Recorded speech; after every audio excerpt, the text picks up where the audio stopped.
Hi, it's Patrick Hutzel from IntensiveCareHotline.com with another quick tip for families in intensive care.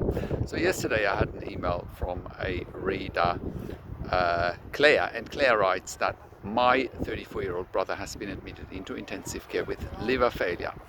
Now, the ICU team is suggesting to us to give him morphine and midazolam and let him pass away because his liver is failing. They wouldn't recommend putting him on life support going forward. But we feel like it's way too early to give up on our young brother, and we would really like to have any insights from someone that understands intensive care. If you can get back to me, that would be great. Well, Claire, that is so sad to hear about your brother, but here is the reality. You're right on track that your brother needs to be given all treatment options. The biggest challenge for families in intensive care is simply that you don't know what you don't know what to look for, you don't know what questions you need to ask, and you don't know how to manage doctors and nurses in intensive care. You're talking about literally ending the life of a 34-year-old gentleman, of your brother, that can most likely live.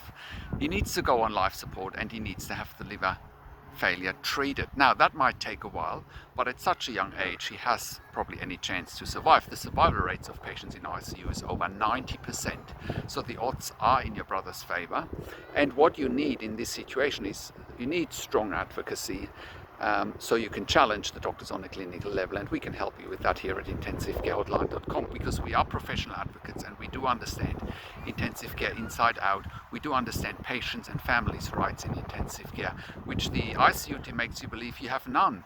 But you do have rights, you just need to exercise them, and you need that input from somebody that can advocate on a clinical level with the intensive care team. So your brother needs to go on life support, he needs to have the liver failure treated, and he needs to have a chance to recover from this critical illness.